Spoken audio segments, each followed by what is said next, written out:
Ladies and gentlemen, this is TVP World. You're watching another edition of Military Mind, bringing you news from the front lines. I'm your host, Regiment Lee. Ukraine experienced a very intense night. Russia attacked a country with a ballistic missile and nearly 150 drones. The capital came under a massive attack. In Kyiv, after a drone hit the end section of a 17-story residential building, authorities reported damage to the roof and the wall of one floor, as well as broken windows on the upper levels. During firefighting operations, rescuers discovered bodies of 2 people who were killed. 4 more people were wounded. Russian forces also struck Zaporizhzhia twice, hitting the courtyard of a multi-story residential building.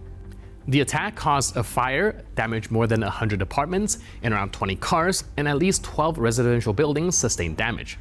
4 people were reportedly wounded. Russia also attacked southern regions of the country, hitting a hospital in Kherson. According to the head of the local administration, 2 hospital employees were wounded. It was also reported that 5 people were killed as a result of a drone strike on a train in the Kharkiv region. 2 more people were wounded. According to local authorities, 2 drone strikes occurred near the train and another hit a rail car directly, causing a fire. Ukrainian President Volodymyr Zelensky stated that there were 18 people inside the rail car that was struck by one of the Russian drones. In total, more than 200 people were on the train. Turning to the front line, Chief of the Russian General Staff Valery Gerasimov reported the alleged liberation of Kupiansk, located on the left bank of the Olska River. However, independent analysts say that there is no confirmation of this claim. In particular, according to maps from open-source intelligence projects Deep State, ISW, and Blackbird Group, Russian forces have not even approached the outskirts of the city. Russian analysts themselves note that the Kupiansk was allegedly taken on extremely expensive terms, essentially on fantastical conditions. Now, according to them, only isolated Russian positions are located on the northeastern outskirts of the settlement. The Russian General Staff has previously made similar claims regarding the city of Kupiansk, located on the opposite bank of the river. Both of these cities are major logistical importance. They host critical railway junctions that support military logistics. If Russian forces were to seize these settlements, it would significantly strengthen their offensive capabilities and provide a strategic foothold in the region. The encounter with the Ukrainian Baba Yaga turned out to be brief and extremely painful for the Russian occupiers. In the combat zone, their equipment and positions were hit by a heavy strike UAV Vampire, the same one that troops had long nicknamed Baba Yaga. Now, according to the Russians themselves, their concentration point was hit many times in a row. The Vampire Strike UAV specializes in operating at night and in difficult conditions. Its large payload allows it to not only harass the enemy, but also methodically destroy equipment, shelter, and manpower. And that is exactly what happened in this video. The occupiers' fairy tale turned into a nightmare.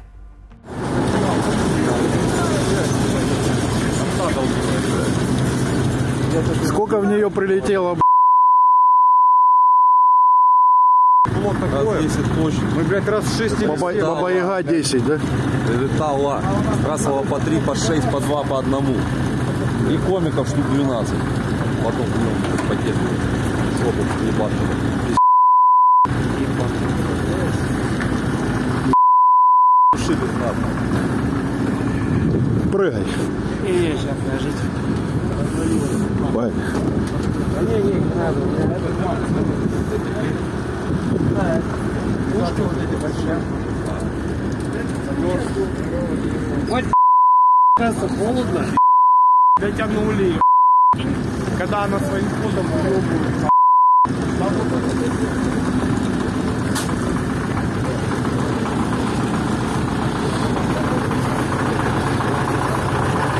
Как ракеты не сдетонировали. Вообще жопа была бы.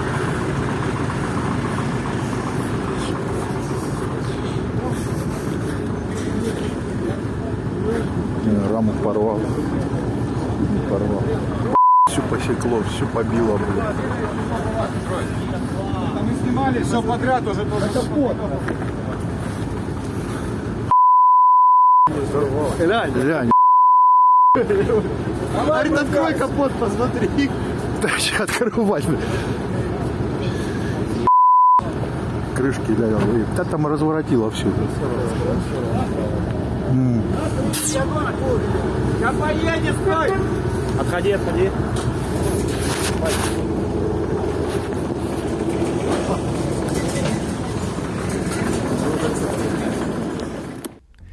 In the Zaporizhia region, a remarkable episode of modern warfare was recorded, where technology, rather than assault groups, played a key role.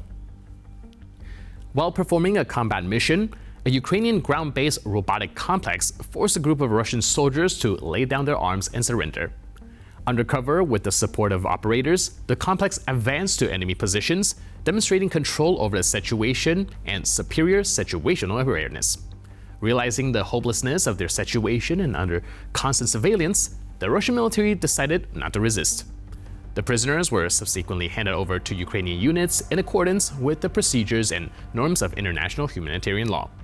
The military notes that the use of ground-based robotic systems not only reduces the risk to soldiers, but also effectively accomplishes a task of deterring and demoralizing the enemy.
A video has appeared online showing yet another episode of brutal treatment by Russian troops in the Kupiansk area. The footage shows the commander of a unit of the Russian Federation's 121st Regiment applying disciplinary measures to two soldiers who refused to take part in assault operations. The soldiers were tied to trees, left in winter conditions in their underwear, upside down. In the comments, the author called this new methods of punishment and emphasized that such practices are common for the Russian army, especially when it comes to coercing soldiers to participate in assaults with heavy losses. Вот хотели с позиции не выполнять приказ. Что ты, Что она? Не надо. А ты что? Что, блядь? Не надо! Что? Жри, блядь! Жри, сука! Прости! Прости, честно слово, не повторю. Работать надо, не съела, блядь! Сказали вас куда, блядь! Прости, пожалуйста! And with that footage, we conclude this edition of Military Mind.